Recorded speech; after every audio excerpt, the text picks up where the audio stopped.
السلام عليكم حبايبنا، شلونكم؟ شو اخباركم؟ ان شاء الله دائما تكونوا بالف خير. طبعا الساعة الآن الساعة 11 دقيقة و38 ليلا، يوم الأحد 1 سبتمبر، يعني 1/9. طبعا أول مرة أنا أعمل فيديو بهذا الوقت، خارق متفجر أيضا، لأنه الخبر الوحيد اللي يدري عنه هو أنا، فلذلك ما راح أنتظر لبكرة حتى الكل يعلم والكل يدري ويصير الخبر. لا، خليكم مع حمدكم قبل أم وحبابة وجارة الخبر. نتكلم بهروب خوسيه لانا أو طرد خوسيه لانا. ما هو سبب الطرد؟ وهل نرى خوسيه لانا في الهند؟ لا لا لا، هدوا معاي وركزوا واضغطوا لايك وخلونا نبدأ القصة لنشوف مين هو بديل لانا لبطولة الهند. بعد خروجنا من التصفيات المؤهلة إلى كأس العالم والتصفيات المؤهلة إلى كأس آسيا مباشرة، اختفى الاتحاد السوري لكرة القدم لمدة 3 أشهر، وبعدها ظهر كالسوبرمان وبدأوا يعطونا مشاعر انه احنا ندمانين وغلطانين وكان لازم متأهلين. قدمونا خوسيه لانا اللي بحثنا وتكلمنا عن سيرته انه بطل اوروبا للفئات وانه مدرب كويس، وقدموا له 50 لاعب، وبعد ال50 لاعب تم تقليصهم ال34، وبعد تقليص ال34 وصلت لل23 اللي طالعوهم امبارح وقالوا هاي القائمة اللي اختارها خوسيه لانا.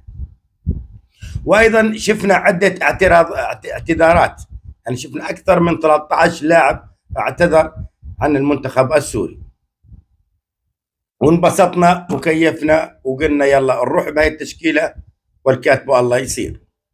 ولكن اتفاجأ باتصال مهم من احد الاحباء واحد الاصدقاء واحد الغوالي، يقول لي يا حمدكو انت ليش تقول مدرب منتخب سوريا خوسيه لانا؟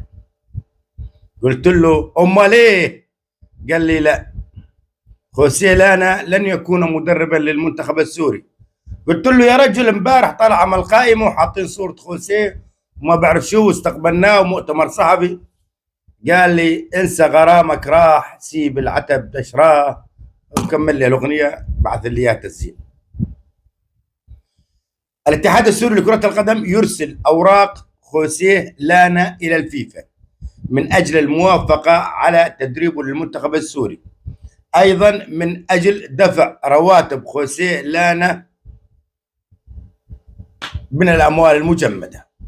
ولكن اليوم وبدون سابق انذار، او صار القصه يومين ولكن اليوم لا، انا سمعت الفيفا لا يوافق على خوسيه لانا ولا يدفع ولا ليره على لخوسيه لانا، ولا يريد ان يكون هو مدرب او لا يسمح له ان يكون مدربا لمنتخب سوريا. قصه ماليه، قصه ماليه، انه انتم لطيتوا كل اموالكم، انا منين بدي اروح ادفع للمدرب؟ هذا ما تحدث لي احد الاشخاص، انه القصه قصه فيفا، ما في مصاري، ما عندكم اموال مجمده، ما نقدر على تكاليفه، من هاي القصص اللي الكل يعرفها. ولكن اتصل احد ثاني قال لي ابو حمود في سر اريد احكي لك اياه، وصار له يومين مزروع بقلبي وبدي انفجر لانه ما حكيته.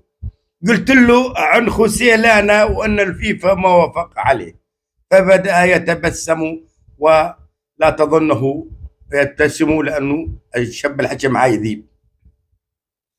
قال لي لا، مو الفيفا اللي ما بدها خوسيه لانا.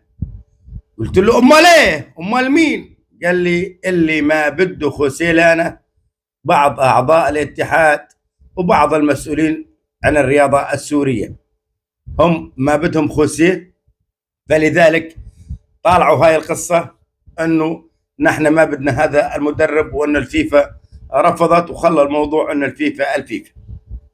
قلت له معقولة؟ قال انا متأكد انه المشكلة في سوريا وليست مشكلة الفيفا، والفيفا شو دخلها اذا وافقت ولا ما وافقت. والان هناك صراع داخلي بين بعض اعضاء الاتحاد السوري انه بدنا خوسيه ما بدنا خوسيه، بدنا خوسيه ما بدنا خوسيه. يا اخي يا اخي يا اخي، وحاليا يبحثون عن بديل كما اتضح لي، حاليا يبحثون عن بديل لخوسيه لانا. ليش اللي بسوريا ما بدهم خوسيه لانا؟ قال ما عنده سي في، هو مدرب فئات وراح جاب اوروبا، ومدرب شخصيته ضعيفه، ومدرب حطم كل القصص بخوسيه وكل العلل بخوسيه لانا.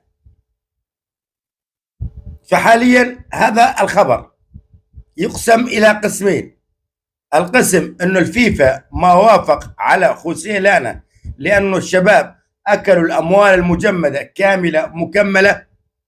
الخبر الثاني، اعضاء بالاتحاد ومسؤولين بالاتحاد الرياضي ما بدهم خوسيه لانا، فقال خلوه يسافر وحطوها بظهر الفيفا.